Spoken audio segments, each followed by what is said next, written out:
I don't know if that's scientifically proven, but I believe we're born with our personality, and our temperament is already like pre-designed.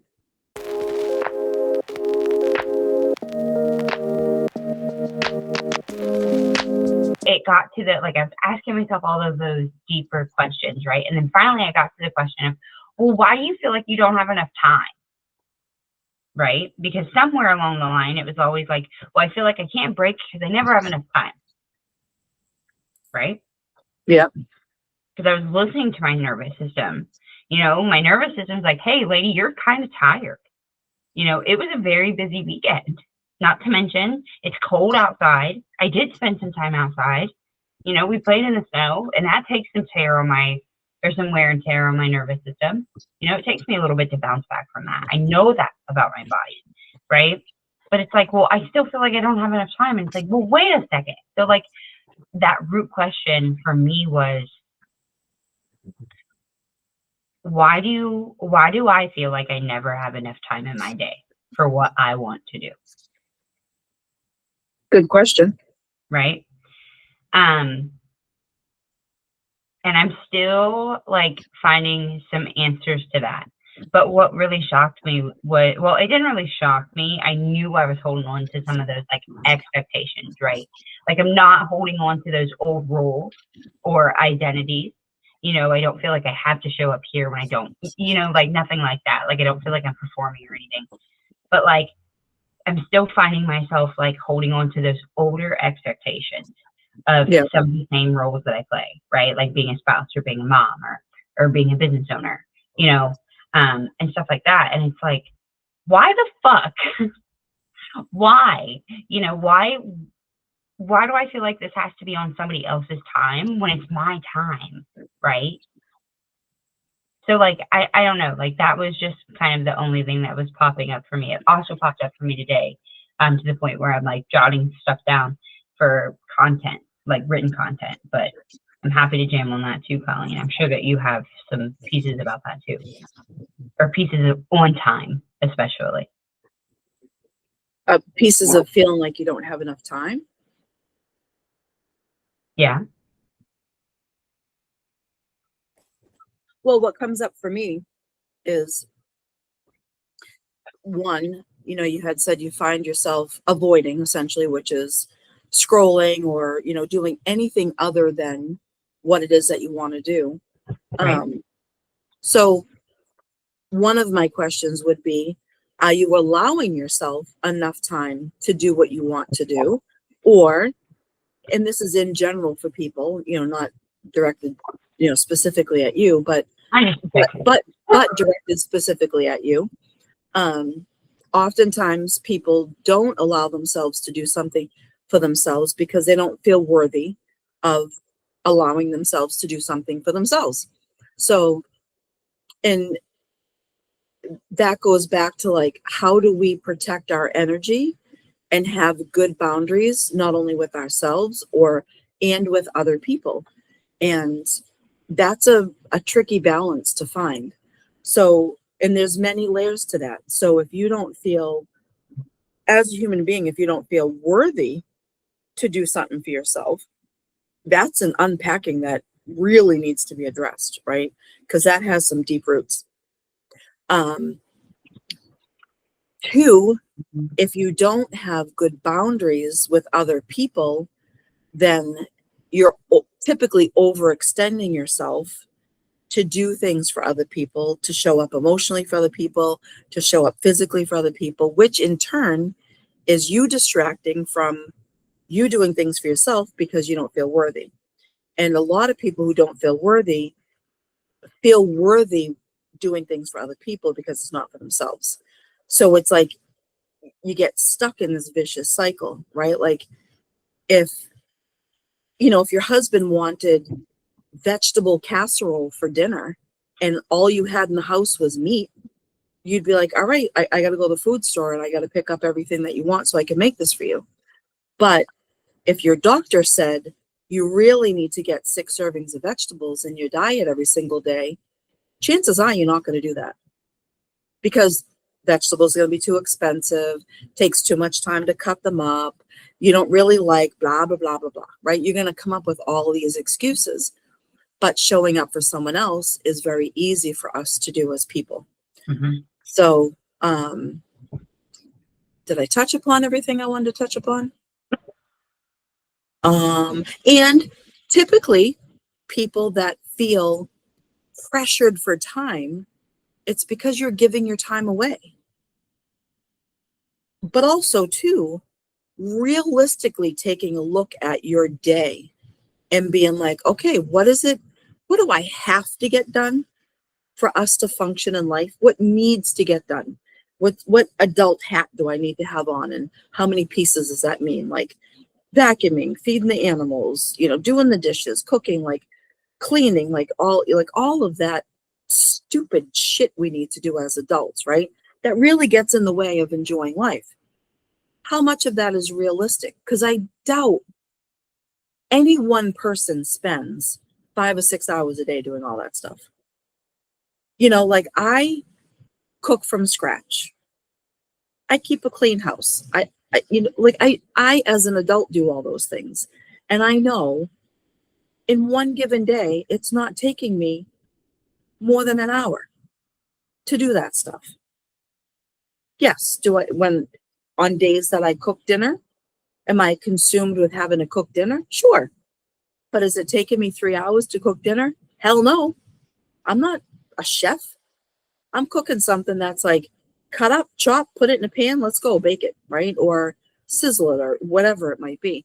But people come up with a lot of excuses as to why they can't put themselves first on their schedule every single day.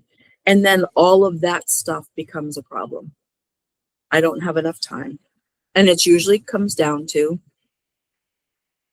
individuals not feeling worthy of giving themselves that time, setting up those boundaries within themselves for their own time protection, as well as boundaries with other people for their own time protection due to worthiness. So hopefully all of that makes sense. I love everything that you just said. And I'm really glad that I flipped through because I was spot fucking on. But I went backward. Is this recording? I don't Yeah. have recording. I don't have recording notification up here. Yeah.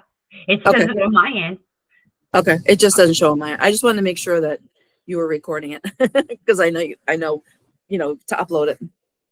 Oh man. I just scared myself for a second. That feeling of like where your heart kind of like, you know what I mean? No way hell I could have just repeated everything I said. I was like, oh shit. Okay. Anyway, okay. Sorry guys. Demi had a mini freak out moment there for a second.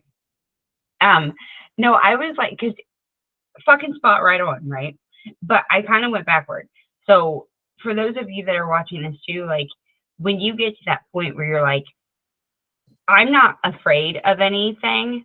And I'm saying that with air quotes because, and that's not like a dig or anything. That's seriously a layer of this, right? Like you work through so much doubt and so much fear when you first jump into this. It's almost like your nervous system's like, okay, enough, you need a break, right? So you're going to get to this point where you're like, okay, I'm not afraid of that, right? Like I'm not avoiding that because I'm not afraid or I'm afraid of it. It's this. I don't know how. I don't know logistics. I don't know steps. I don't know whatever that logical piece is that you're missing, right? Because and if you look at things, how processes are laid out, whether it's a cookie cutter process or it's an out of a box process, like you're going to see both of those emotional pieces and logical pieces both working together, right? So within that, like you sit in that, like, okay, I'm not really afraid of anything. Then once that logic piece comes in, that's where you're going to really find that root of some of those deeper issues that are not, I hate saying issues, right? Because that sounds mean.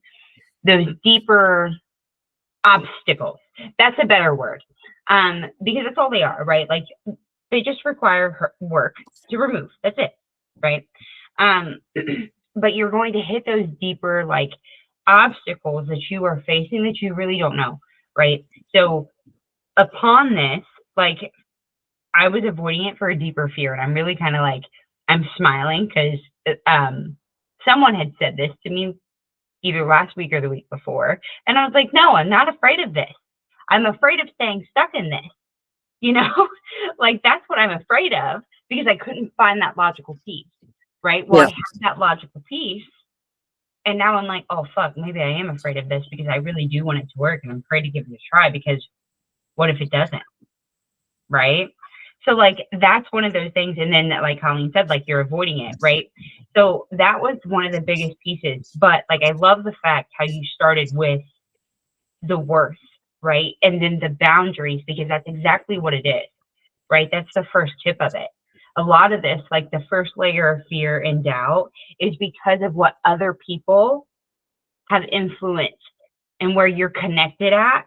That's where a lot of that's sitting, right? That's where a lot of your boundaries and your time and your energy and that attention that you want to give to yourself, but you don't even know it yet, Yeah. right? Some of you might. Some of you may, as Colleen and I are sitting here, feel that fucking gut punch or your breath go through your throat, right? You know that that's what you want, but you have no idea how to get that back from other people, right? And that's okay. That's part of the process, right? But like understand, like if you've worked through that, but then you're like, okay, now what? Like be prepared because there's still other layers of that fear. And I'm sure there's still other layers of those doubts too. Like fuck, I'm still walking through this, right? Like I'm being real as can be right now. I don't really doubt myself. More or less so like I'm at the point where I fought so fucking hard to get to this version of myself, I'll fucking go to war for it. And if somebody else is willing to fight that hard too, fuck it, like let's go. Right? Like I won't go to war for you, but I'll gladly fucking stand there with you. You know what I mean? Like see what I'm saying? But like just because I feel so strongly that other people can do this. You know, like Colleen, like you have said, like you're so what's that word? Crazy. No, you never said that. So determined, right? So strong-willed when it comes to you, you know, like, and I totally understand that now, right? You can't be strong-willed for other people unless you're strong-willed for yourself first, right? Like, and I strongly believe that, you know, so that's what I mean by that statement, you know, like now I'm at that point where I'm like, well, shit, like, okay, you know, so think of, I don't even know, I lost my train of thought, but like, if you're sitting in that part too of like, maybe it's fear and doubt, like up here in those beginner steps, like keep fucking going. Like it's worth that, right? You are worth that. You're worth feeling that. And the fear and the doubt that you're facing right now is nothing compared to, I don't know the right word for it, Colleen. Is it pride? Is it belief in yourself? Like knowing that awareness about yourself is, I guess is what I'm trying to say. Does that make sense? Yeah. I'm not quite sure the right words for that, but like that outweighs everything that you're facing right there from someone who has personally walked through that. And Colleen's shaking her head yes too. I know you probably have some pieces that you would like to add to that too, Colleen. No, Maybe. I don't think so. Nothing came up specifically. But just for people to understand, like, there's no, like, I like to use the metaphor recipe, and I think I've used that, you know, on a couple of episodes so far. And I use that, you know, in my professional work too, like in IRL with people. But understand that life is not a simple recipe. It's a complex recipe. So you're, you know, even the, like the energy work, and we'll touch back upon, you know, the chakras and all that stuff too at some point in time when it makes sense. But you've got to keep in mind that your birth through whatever age, mostly like 25. I pick 25 because that's when our brain is fully developed, is 25. so birth through 25, there's a lot of factors that go into the development of who we are as individuals. One, there's the natural stuff that contributes, right? Your genetics, your personality. You're born with your personality. We learn to adapt and I truly believe we're born with our temperament. I don't know if that's scientifically proven, but I believe we're born with our personality, and our temperament is already like pre-designed. But along the way, the people that influence us negatively and positively contribute to our adapting of our personality and our temperament. And what I mean by that is, if you grow up in a household that is loving and kind and neutral, but you have a firecracker of a temperament, and you can like spout off, right, in like a second, and you have these big emotional responses. If you have people that are like, say you're 2 years old, right, and you're like, because your pee fell on the floor, right, as you're eating lunch, and the person that's sitting there with you is like, Colleen, it's okay. You have more on your plate right here. We'll clean that up later, right? And they calmly reassure you.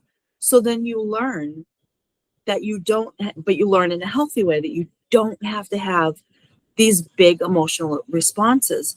But you're always going to be a big emotional responder. But you're going to learn how to, for lack of a better word, contain it and not explore, but like let it come out with appropriateness, for lack of better way to, like, you might learn when you're excited and when it's a happy occasion to have those big cheerleader kind of, reactions is okay, because people can handle that, versus, swearing and throwing things and kicking things and rah, because you dropped your pencil on the floor. Like, you learn that that's not a healthy, appropriate response. So and there's like so many other things mixed in with that, forget adding on top of it any sort of abuse or neglect, or, going without food, or housing instability, or, anything of that matter. And I was actually having this conversation with a teacher. I don't remember where, I don't remember why. But I was having this conversation with a teacher at some point in time in my life. And it might have been back when I did like a lot of school-based services. And I would say to them, I'm like, you're looking at your student as a typical, age-appropriate, developmentally appropriate child, whatever age they were. I said, that's the way that you're looking at them. So you're assuming that they fit in this box based on what we know for their age, their development, their success, or whatever, like last year, or their testing, whatever it might be. I'm like, but you're not taking into account the life factor, the nurture factor. Like, you can't expect a child to function when they're hungry, when they don't have a coat for the winter. And I think we might have even talked about this on one of the episodes. Like, you cannot, and that crosses over to adults too. Like, you cannot expect, not that we should expect anything, but you cannot expect a human being to function in a straight line with social appropriateness, with emotional regulation, with good self-care, when their life is a complete disaster. You can't. So to sit and think as an adult, I hear so many people say like, yeah, but I should be over this by now. Says who? I mean, that's fine if there's a hurdle in your way and you're stepping over it, right? Like, yeah, you should be over it. Just put one leg over it, right? That's not that hard. But when you're talking about emotional pain, there's no time limit on how long it's going to take for that trash barrel to be emptied.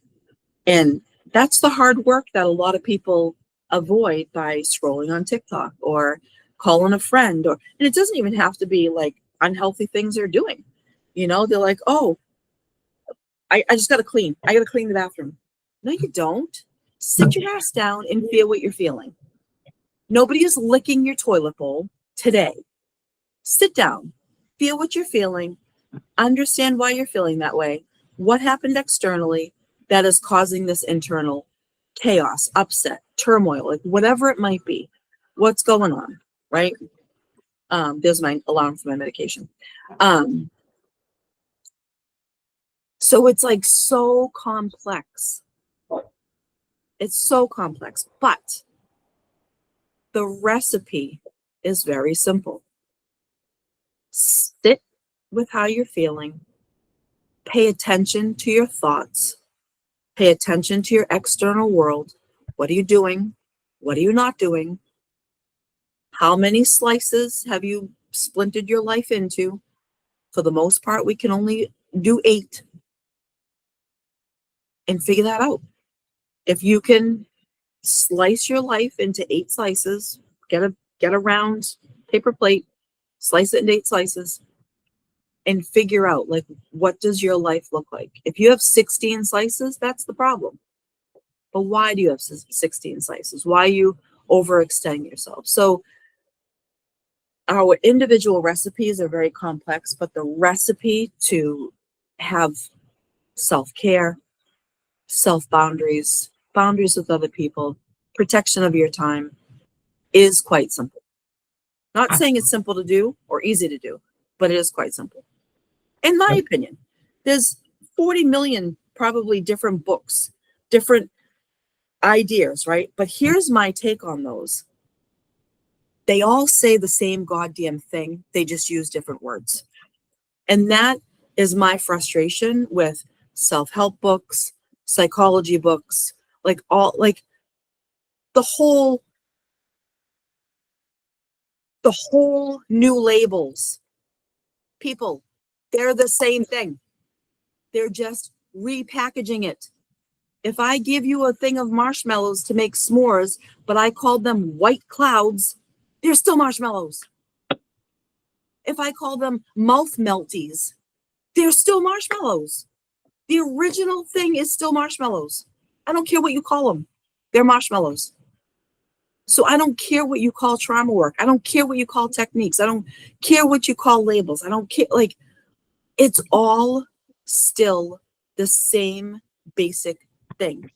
And yes, there are different ways. There are different evidence-based, big therapy word, evidence-based practices, right? There are. But they're all the same thing. All the same thing. They're all doing the same thing. They use different words, different titles, different fancy things. I like to just keep it simple. I love the acronym from AA. Keep it simple, stupid. KISS. Keep it simple, stupid. I love That's my rant. I love everything that you just said. That's one of the biggest things that I'm kind of like, do I really want to write a book? Because I agree with you. Like, I don't want it to be the same, right? And I know that it's not, right? And I know that they're not all the same, but baseline, they are. They really are, Yeah. But I love everything that you said. And I could not agree more with you. I think personality and temperament, you are definitely born with. And I think that the only thing that I want to piggyback on too, just because I believe that temperament you are born with is one of the biggest reasons why, like, the people that say anger is an illusion, I'm like, no, it's not. Because I think that it's put there to let you know when you have to make some changes. It's a secondary emotion. Anger is not a primary emotion. Correct. It's a secondary emotion. Sorry. Correct. Yes. Yes. But I think that it's there to be like you kind of said, right? Instead of keep it simple, like, hey, stupid, wake up. because it's too complex now. You're too depleted. You're too what the fuck ever, right? Like you can literally insert every ounce of life in that, right? At any angle, you know, to be like, hey, wait a second, you know, it's too complex. Let's simplify this just a bit. You know, I completely agree with everything that you said. That was the only thing that I wanted to add. Like I said, I completely agree with you, you know, and at the same time, like,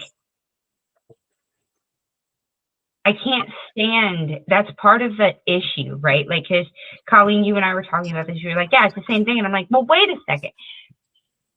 Why the fuck do we have to reinvent shit? And yeah, air quotes, the big the fuck time. Why do we have to reinvent shit that's already fucking here? Capitalism. Huh? Capitalism. Why do we have, if you asked Google how many chocolate chip recipes there are, it can't give you an answer. That's how many there are. I believe it. And it's so simple fucking ingredients. Like I don't fucking understand.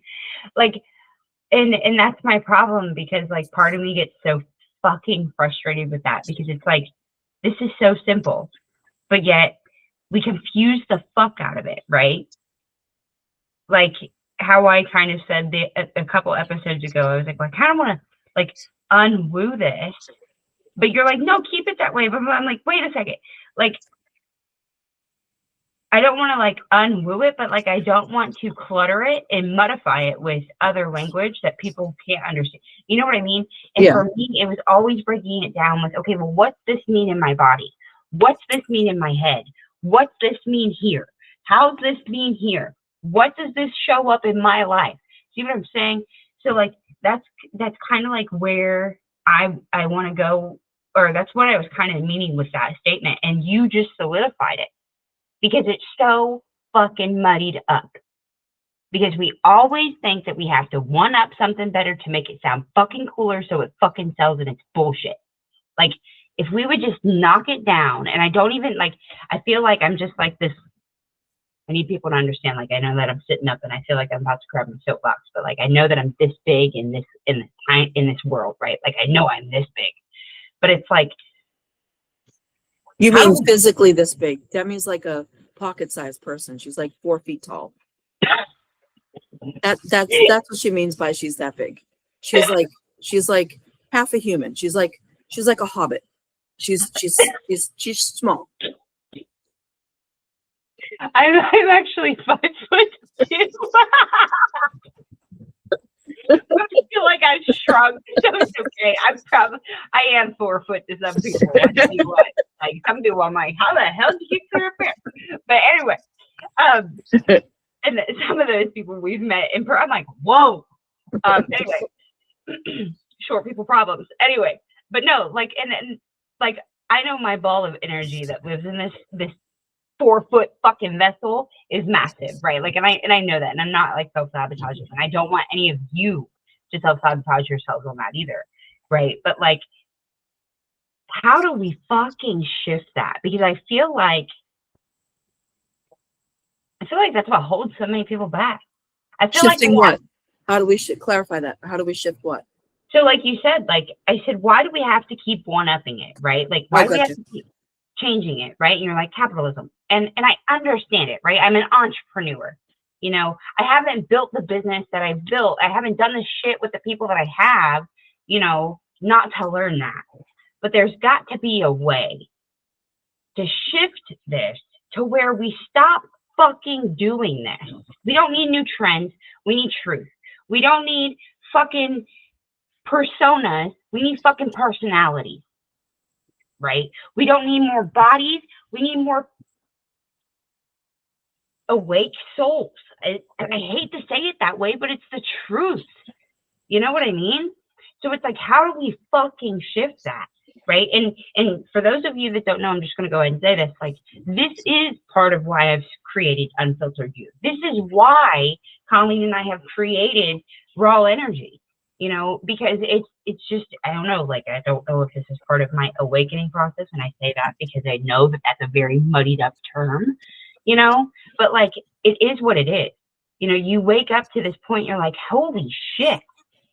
you know, and now you're here. And I feel like as a business owner, I know that me personally, it's caused a little uproars, like in my own business building. Like, how do I want to do it this way? I don't want to fucking do it that way again.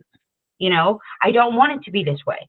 I don't want it to, like, God, there's so many things, like from content to offer structure, you know, that I'm like, why? How can I change this? You know, and I'm not saying the whole flow. The flow fucking works, and I get that. You know, I get how this works. It's the logistics and delivery inside of it. See what I'm saying? So it's like, how do we shift it? Or does anybody else even want to shift it? Am I just crazy? You know what I mean?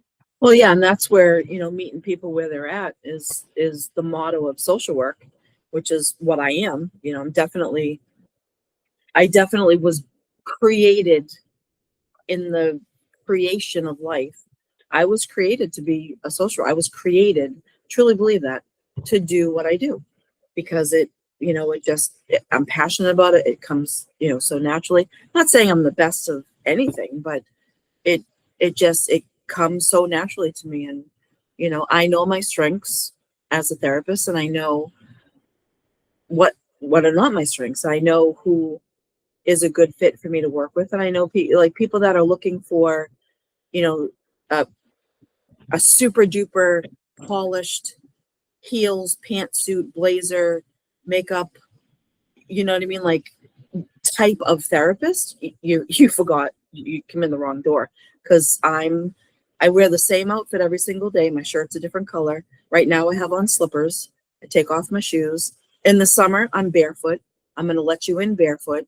You know, like, my office is very eclectic and it's very comfortable. It's, you know, I have like yoga stuff here, candles lit, like a tree of life, like, you know, like, so if that's not your vibe, then I'm not your vibe.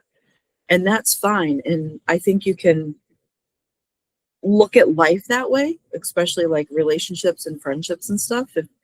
If not everyone has to like you, but getting back to, like, you know, changing things, like, I don't know if it's big anymore, but a couple years ago on TikTok, there was a big thing, like the shadow work, this, you know, new dynamic workbook. Like, I never spent the money to buy it.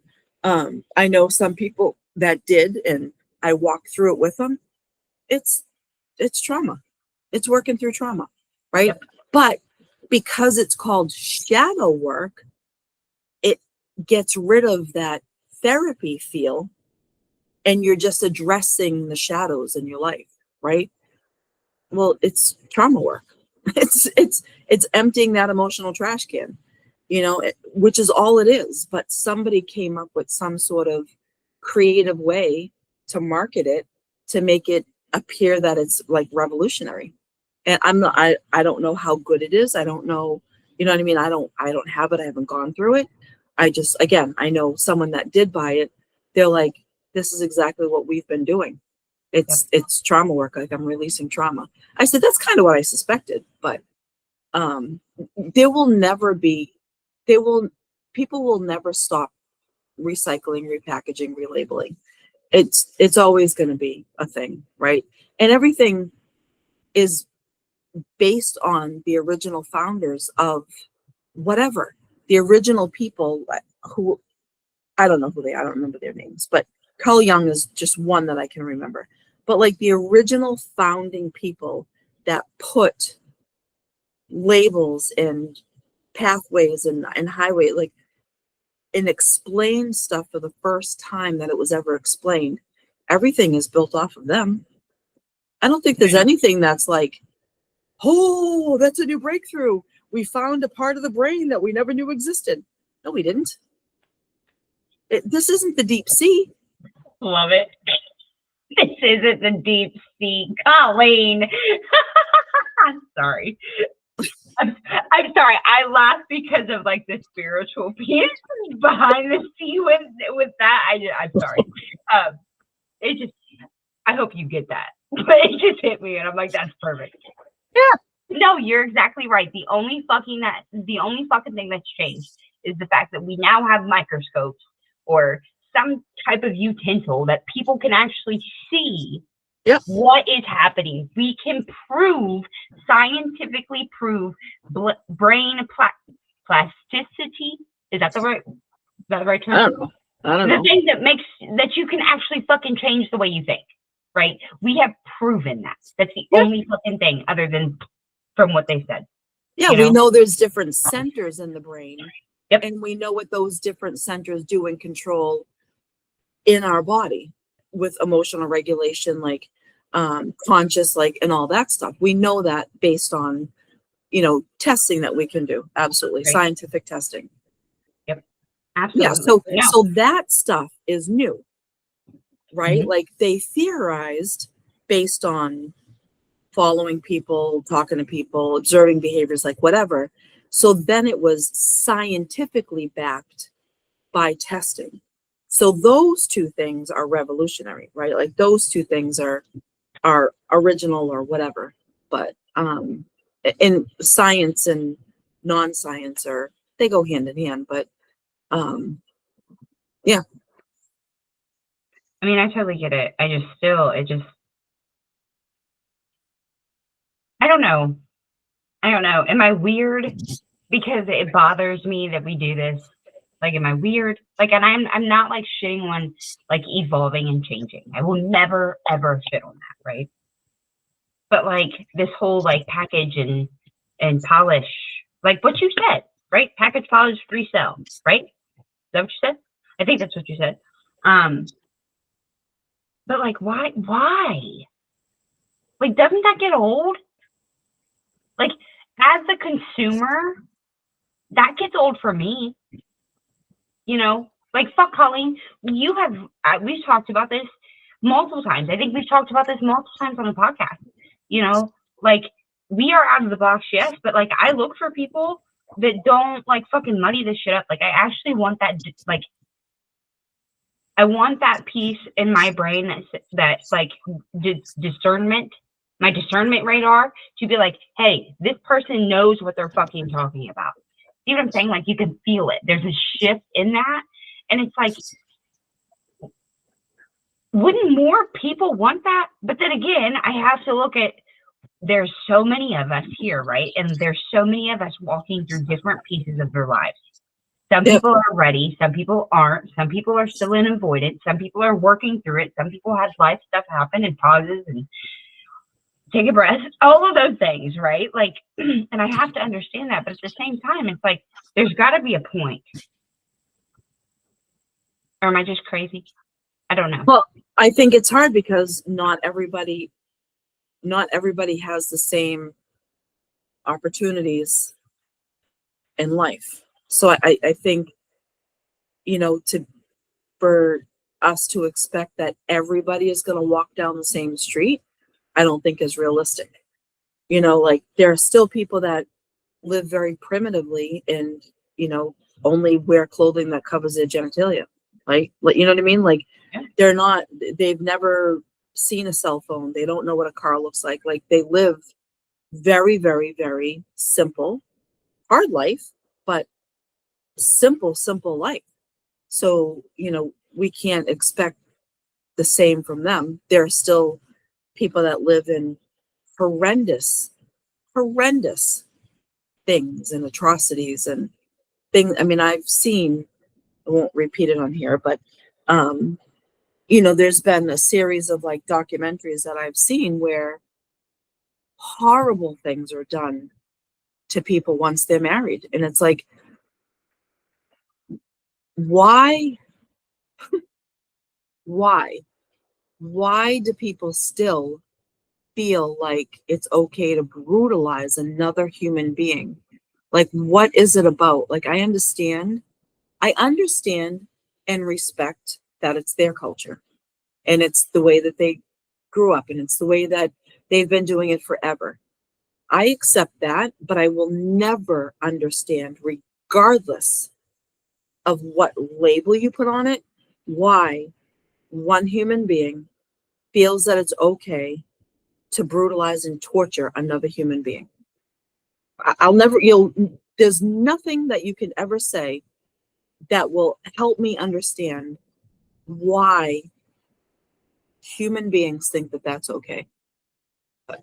I agree It with just, it just blows my mind. that. So, but you know, again, like the recipe in life, it's not simple. You know, we can't have, other than we're born, we live, we die. Like that's the simple recipe. But there's so many dashes in between that. I mean, the dashes in between each of those stages. For some people are big, some people not. Some people are born and die the same day within minutes, right? But those of us who get to live for, you know, a good number of years, like meaning we get to live into adulthood, we get to live adulthood, you know, till 70s, 80s, right? The dash from being, well, I guess only one dash. The dash from being born to the dash that we die is pretty long. So that's the ingredients that you can't really like cookie cutter, so to speak.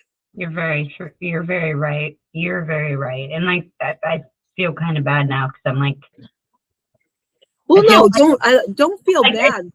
Don't no, I feel feel like bad. it sounds a little bit like privilege, and I don't want anybody to say No, like think that. no. You I'm like, didn't. "Ooh, wait a second.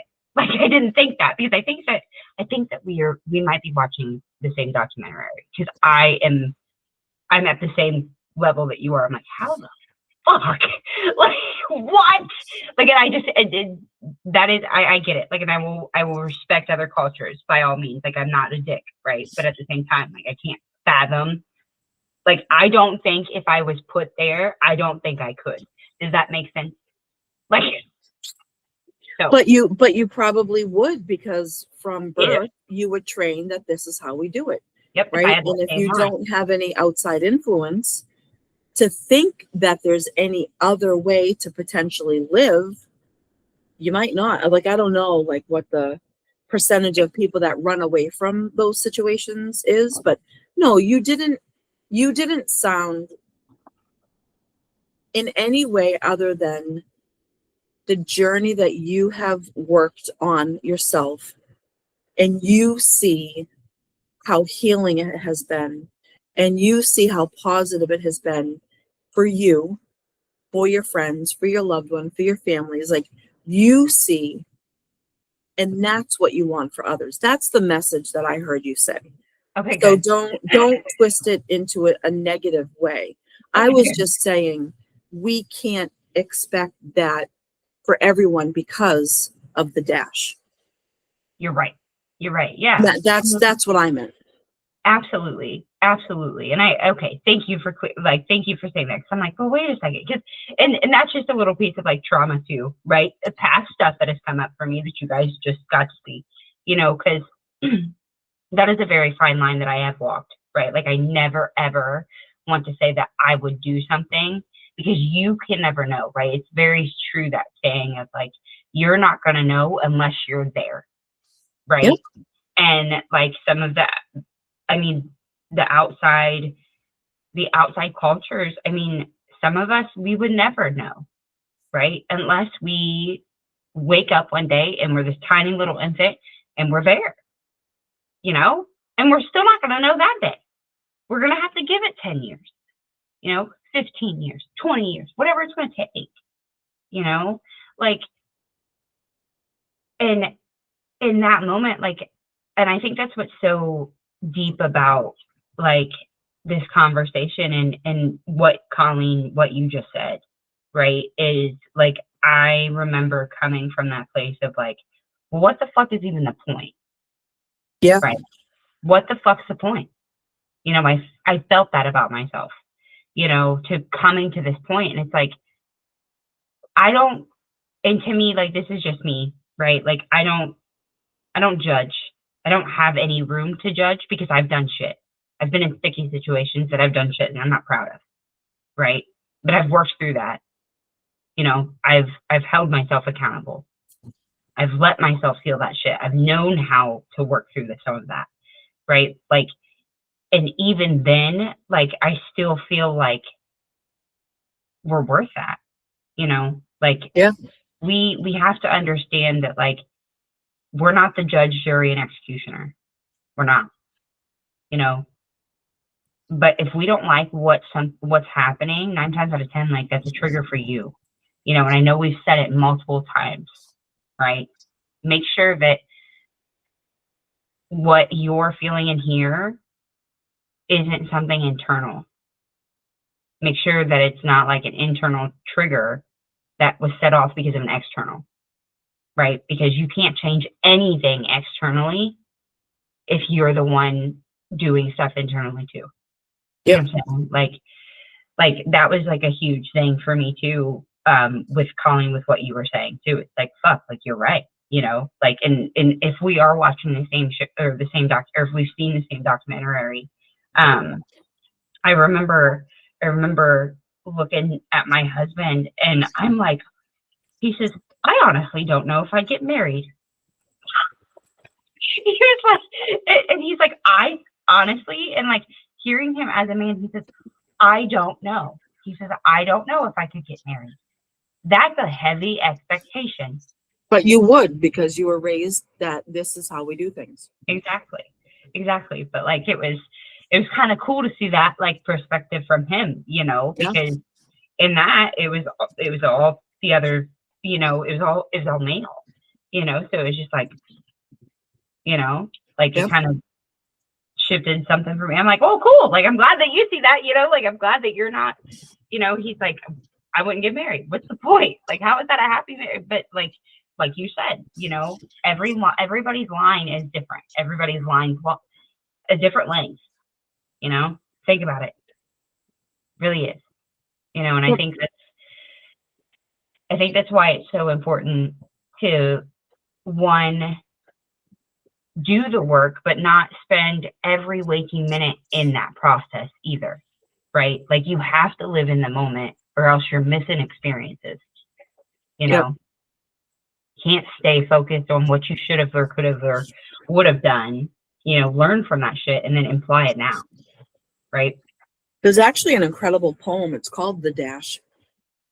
And when my mother's husband passed away, I had found it.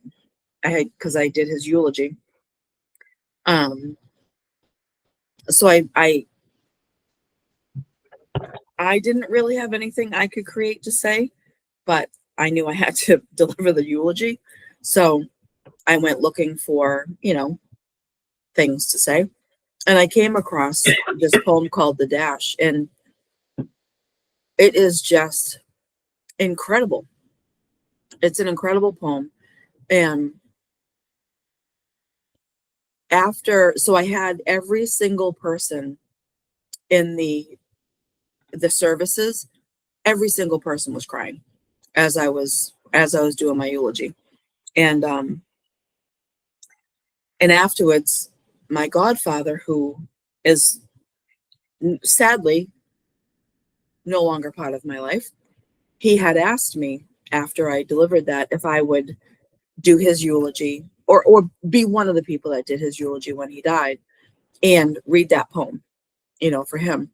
And of course, you know, I said absolutely, but things have taken a different shift in my life with him and his wife. So I will not be doing that, sadly. I will not be doing that at his services, but I will be doing that to honor who we were to each other way back in time. And it's funny too. I'll close with this because I gotta get going soon. I didn't even realize what time it is. Sorry. I'll close with this, and maybe we can piggyback on it next time if it tickles our fancy. But during our dash, there are going to be people that are part of our lives. They're going to mean whatever they mean. Those relationships can change, and then they're going to mean whatever they mean. And I think the hardest, personally, I can't speak for anybody else, but personally, the hardest thing that I've ever done is mourn a person who has not died. Mourn the relationship when someone has not died. And I'll end with that. Fuck. So maybe we can remember to start next week with mourning a I person think- who has not died. I think that is a solid conversation. I'm going to remind myself to bring some tissues. That one's going to be a very raw energy day. Yeah, and I can, you know, the guide the two guides that I created for you, because you wanted me to write a book, and you and Mark wanted me to write a book, and I said, no, I'm not writing a book, but I'll create you these two guides. So then we'll piggyback and we'll talk about those guides. Oh yeah, let's do it. Because that's how they were developed. So Nope, I think it's good. Okay, until next week, guys. Sounds like we already have our topic. bye, everyone.